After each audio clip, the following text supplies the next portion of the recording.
یقین جانو میں دکھ والی بات کہنے لگا ہوں، ہماری محافل کا آج مقصد کیا بن گیا ہے؟ آئے دو چار نعتاں سنیاں، ہاتھ ہلائے، نعرے لگائے، لنگر کھادا تے مچھاں نو تا دیندے آؤ گئے۔ کیا یہی مقصد ہے یہاں آنے کا؟ دیکھو بھائی، جب آپ کے پیش نظر مقصد نہیں ہوگا، جیسے آؤ گے ویسے ہی اٹھ کر واپس چلے جاؤ گے، اور اگر کوئی مقصد لے کر آؤ گے، یہاں سے اٹھ کر جاؤ گے، گریبان میں جھانک کر دیکھو گے میں نے اکثر اپنا مقصد بھی پورا کیا کہ نہیں کیا۔ آج میں نے آپ سے اتنا عرض کرنا ہے کہ ان محافل کے انعقاد کا کیا مقصد ہے اور محفلوں میں آنے کا مقصد کیا ہے، تاکہ ہر بندہ چیک تو کرے نا یار۔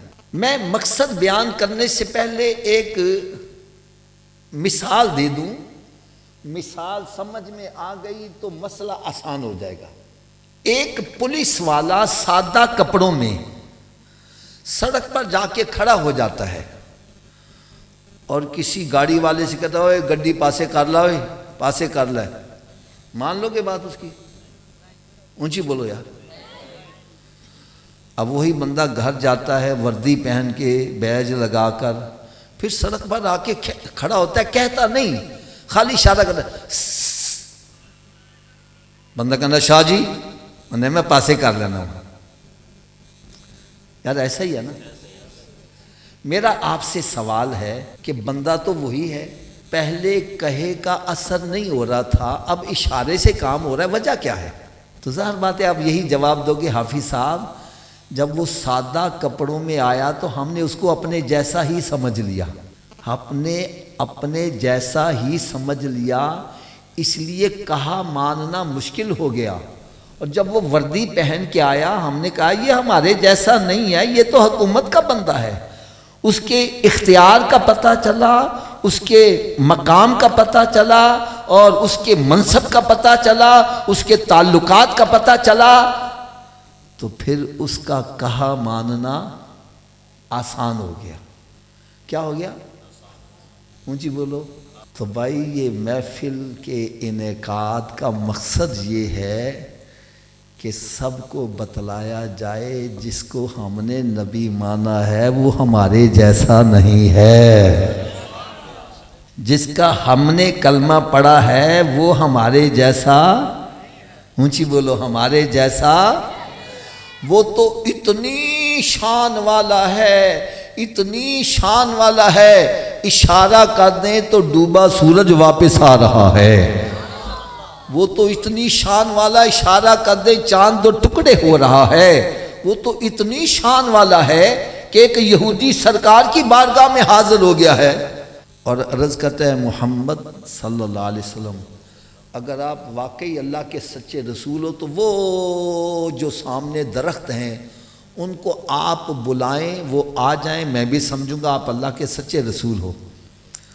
تو میرے آقا صلی اللہ علیہ وسلم نے ارشاد فرمایا میں ان کو بلاؤں اور وہ آ جائیں، یہ زیادہ بہتر ہے یا صرف تو ان کو جا کر پیغام دے دو اے درختو تمہیں تمہارا نبی بلا رہا ہے اور وہ آ جائیں؟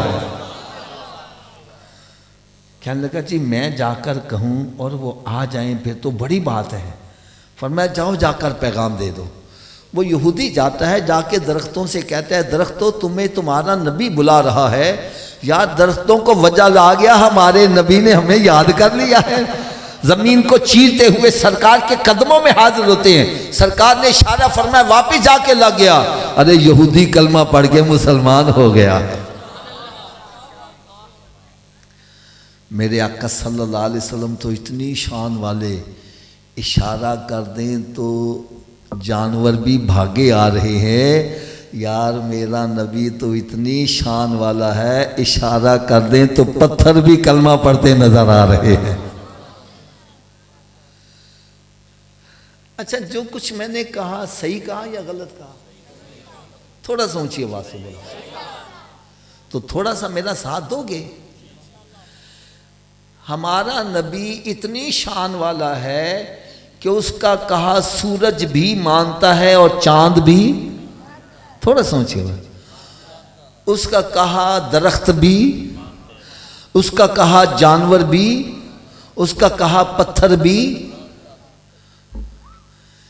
یار جس نبی کا کہا سورج بھی مان رہا ہے، چاند بھی مان رہا ہے، درخت بھی مان رہے ہیں، جانور بھی مانتے ہیں، پتھر بھی مانتے ہیں، کیا ہم اس نبی کا کہا مانتے ہیں؟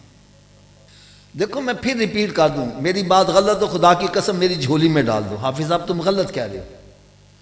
دیکھو میں ایک اور اشارہ کرنے لگا ہوں، میرے ایک طرف میرا دوست بیٹھا ہے، ایک طرف میرے والد صاحب بیٹھے ہیں۔ دوست کہتے ہیں حافظ صاحب آج اس دروازے سے باہر جانا، والد صاحب کہتے ہیں بیٹا اس دروازے سے باہر جانا۔ یا سارے مجمع والے ذرا تھوڑی سی آواز سے بولنا، مجھے کس کی ماننی چاہیے؟ تھوڑا سا اونچی آواز سے بولنا، ایک مرتبہ پھر اونچی آواز سے۔ والد صاحب کی کیوں ماننی چاہیے؟ وجہ کیا ہے؟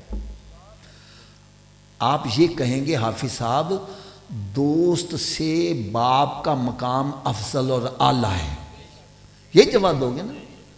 تو اس سے نتیجہ کیا نکلا؟ جب چھوٹے رتبے والے اور بڑے رتبے والے کی باتیں اکٹھی آ جائیں تو چھوٹے رتبے والے کی بات چھوڑ دو، بڑے والے کی، ایک مرتبہ پھر بولو، چھوٹے رتبے والے کی بات چھوڑ دو اور بڑے کی۔ اب کوئی مجھے یہ بتلائے کہ اللہ اکبر کا کیا مطلب ہے؟ اونچی بولو، اللہ سب سے، کیا سب سے بڑے کی بات مانتے ہو؟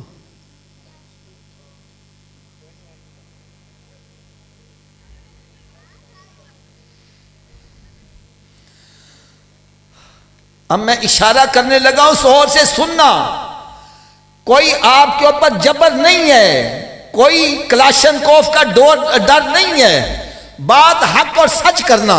رب تعالیٰ کی طرف سے پیغام آتا ہے حی علی الصلاۃ، اس کا کیا مطلب ہے جی؟ اونچی بولو۔ اور شیطان کہتا ہے بیٹھا رہ، مت جائیں، وکری کٹ جائے گی، دوست چھڑ کے گیا، دوست ناراض ہو جائیں گے، بیوی بچے چھڑ کے گیا، اے کام صحیح نہیں ہے گا۔ رب فرما رہا ہے آؤ نماز کے لیے، شیطان کہتا ہے بیٹھا رہ۔ ہم کس کی مانتے ہیں؟